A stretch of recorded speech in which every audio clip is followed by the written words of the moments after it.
السلام عليكم ومرحبا بكم من جديد في قناتي. اليوم حبيت نوريكم كيفاش عملت بشكوتو التونسي، بشكوتو العيد بطريقة ياسر سهلة بدون آلة رحي، بالسكة بوش. وصفة سهلة وبسيطة، ان شاء الله تجربوها وتعطوني رايكم. اني كنت عملت البشكوتو هذا وهبطه في الفيسبوك وفي الانستغرام، سألوني عليه برشا، قلت خليني نصوره لكم ونوريكم على الطريقة.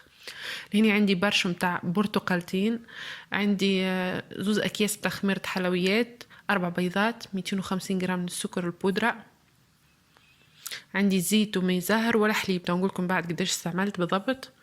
عندي 750 جرام من الفرينة بديت بهم، من بعد ليك زدت، وعندي لهني شوية بسباس مرحي، استعملت كان بسباس المرحي شوية، مش استعملها الكل. والجلجلان ظهري ما صورتيش، عندي زادة جلجلان.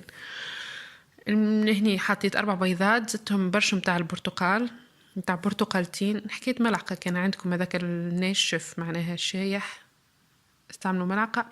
وهني زدت السكر البودرة 250 جرام من السكر البودرة، نخلطوا مع بعضهم ونبقى نخلطوا بالباهي. كان اللي يحب يستعمل الركاضة الكهربائية يستعمل، وإلا أني بإيدي لهني. المهم تخلطوا بالباهي لين السكر يذوب مع البيض، وتعمل شوية كشكوشة هيك،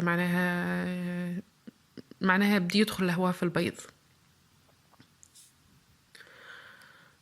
من بعد هني بعد ما ركضت معنا بالباهي لهني خذيت أكواب القياس، استعملت كوب قياس من الزيت، ومن بعد زدت شوية، الكل يجو حكاية 300 مليلتر من الزيت النباتي. بعد الحليب لهني باش نعمل كوب، حكاية 200 مليلتر من الحليب، وحكاية 50 مليلتر، هو خاطر كوب كامل فيه 250 مليلتر، و50 مليلتر من الماء الزهر. خلطت معناها الكوب فيه حكاية 200 مليلتر من الحليب و50 مليلتر من الماء الزهر، حتى نخلطهم. ومن بعد يعني زدت شوية بسباس مرحي، شوية هيك رشة كما تشوفوا. اللي ما عندهش ينجم يستغنى عليه، خاطر عندنا ميت زهر وعندنا قشور معناها البرتقال يكفوا معناها باش يبنينو. نخلط المكونات السائلة الكل مع بعضهم كما تشوفوا. لهني جلجلان، عندي جلجلان هذايا محمص، حطيت 3 ملاعق. وعندي شوية لوز، مقدار ملعقة لوز مرحي حطيتها، سينو أعملوا 4 ملاعق جلجلان اللي عندها معنا كان جلجلان. ماني عندي اللوز مرحي حبيت نحط. نخلطهم الكل مع بعضهم.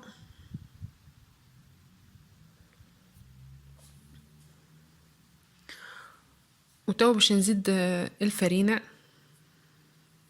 الطحين. أني كنت غربلتهم مرة الأولى، وتو باش نعملهم التغربيلة الثانية، باش نزيد زاد الخميرة مع الفرينة. زوز أكياس متاع الخميرة هذاك فيهم 20 جرام، الكل معنا يجوا 20 جرام. ولهني باش نزيد الفرينة بشوية، نغربلها ونزيد بشوية ونخلط ونشوف معناها الخليط متاعي قداش يستحق فرينة. يعني هذوك في الأول غربلت 750، وبعد ليك باش نستحق أكثر باش نزيد. المهم لهني بملعقة نخلطه ونشوف المزيج متاعنا مازال يستحق اكثر ولا لا. المزيج راهو مش باش يجيني كاسح، باش يجيني طريطه، وتشوفوه معناه يجي طري. على خاطر باش نخدموه بالسكابوش، معناه لازم يكون طري باش من بعد نجمو نخرجوه من السكابوش. بالنسبه للناس اللي باش تستعمل الماكينه متاع الراحي، تزيد فرينه يخليه معناها طري، اما مش هكا يابس برشا. المهم لهني باش نزيد على مراحل الفرينه الكل استعملت 850 جرام من الفرينه. الطحين 850 جرام يكون مغربل باش يتهوى معناه، الكيك البشكوت متاعنا يجينا خفيف.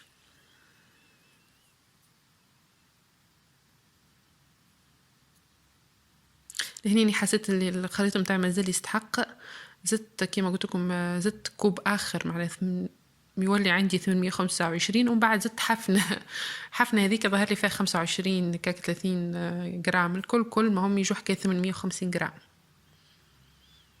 المهم نزيدو بشويه ونخلطو. تو تشوفوا القوام متاع الخليط متاعنا لازم يكون طري، ما يكونش معناها ناشف. كما قلت لكم اني كنت راني صورتها، مش صورتها، عملته جمعتين 3 التالي وهبطته في الانستغرام وفي الفيسبوك، وسألوني عليه برشا كيفاش. يا اخي قلت خليني نصور ونوريكم الطريقة، على خاطر بصراحة بنين وسهل بالنسبة للناس خاصة اللي ما عندهمش آلة الرحي، معناها يساعد. لهني راني ما نعجنش، جوست اللم لمان، جوست معناها ندخل في الفرينة في الخليط. كما تشوفوا الخليط متاعي كيفاش معناه يكون ماهوش جامد باش يكون طري برشا. لهني سي ما عادش باش نخلطها اكثر، ما عادش باش نزيدها فرينه، ما عادش باش نزيدها حتى شيء، نخليه طري كيما هكا. خليته يرتاح 10 دقائق، لو طون معناها اللي سخنت فيه الفور. سخنت الفور متاعي على 200 درجه. تو باش ناخذ السكابوش، مستحسن تستعملوا سكابوش هذاك القماش، ماهوش هكا البلاستيك، مستحسن القماش خاطرهم بعد خاطر باش ننزلوا باش نعملوا شويه فورس باش ما تتقطع لكمش. ننصحكم تستعملوا سكابوش هذوما القماش، وتستعملوا القمع هذايا اللي هو مش عارفه كم باش تشوفوه كيفاش، اللي هو مع النوعيه متاعها اني مكتوب عليه اس 6 اس 6، يكون معناها خشين شويه. نحطه دهنته بالزيت كما شفتوا من الداخل، معناها دهنته بالزيت باش يسهل علينا عمليه انه يخرج الخليط. وبعد ليك نحطوا ورق زبده على البلاتو متاعنا ونبدو نشكله بالطريقه هذه كما تشوفوا. تحاولوا ان تنزلوا شويه مجهود تنزلوا، اما راهو يخرج عادي. المهم الخليط متاعكم لازم تخلوه كما قلت لكم، تخلوه معناها طري شويه. كان خلطوه حسيتوه كاسح، جربته مع المره الاولى حسيتوه كاسح وما حبش يخرج لكم من السكابوش، زيدوه شويه حليب وكملوا. اني كما قلت لكم ديجا خاطر جربت المره اللي فاتت ومعناها قريت حسابي وسيل المقادير الكل ولات عندي واضحه كيفاه ديريكت، معناها لا زدت لا حليب لا حتى شيء. المهم تبعوا الكميات اللي عطيتهم لكم ويجيكم بقدرة الله ناجح. المهم باش نكمل بالطريقة هذه، معنا نشكل البشكوتو.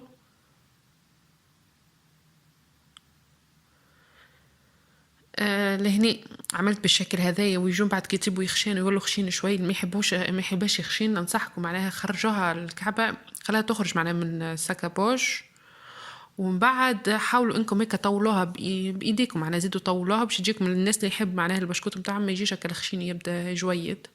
تو تشوفوا في اخر الفيديو اني جربت معناها بالطرق الكل. تو تشوفوا معناها فما الجويد وفما الخشين شويه، وعملت كعبات مدورين وعملت برشا اشكال حصيله، تفننت فيه كما العاده.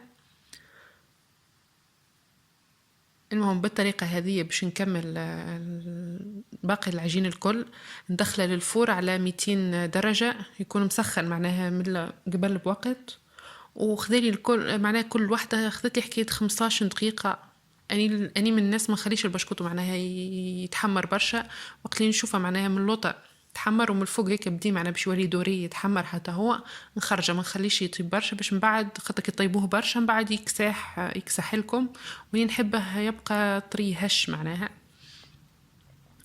تو بالطريقه هذه باش نعمل اشكال مدوره زاده. وهذا هما هذا معنا بعد ما حضرت الكميه هذه وعملت لي كميه باهيه الحاصل. طيبتها على 5 ولا 6 مرات، دخلتها للفور. وهذا هو البشكوت متاعي بعد ما طاب وحضر حاسيله وكلينا منه اللي نشبهنا، خاطر هو بنين برشا كما قلت لكم. ان شاء الله تجربوه معناه وتعطوني رايكم، خاطرها وصفه ياسر بنينه، ننصحكم جربوها خاصه للناس اللي ما عندهمش كما قلت لكم ماكينه، براتيك وسهله. حبيت نوريه لكم كيفاش هش معناه تنزلوا عليه بصباعكم فريابل هش كما تشوفوا. شوفوا كما تشوفوا هذوما اللي خليتهم مخشين شويه، والاخرين طولتهم هيك بايدي جوا معناها جويدين كما البشكوت اللي نشروه. وعملت شويه اشكال اخرى مدور، وفما كعبات عملتهم زي كما البيتي فور حتى هو يجي الكعبات الاخرانيين. وصفه ياسر سهله، ان شاء الله جربوها تعطوني رايكم، وملتقينا في فيديوهات اخرين والى اللقاء.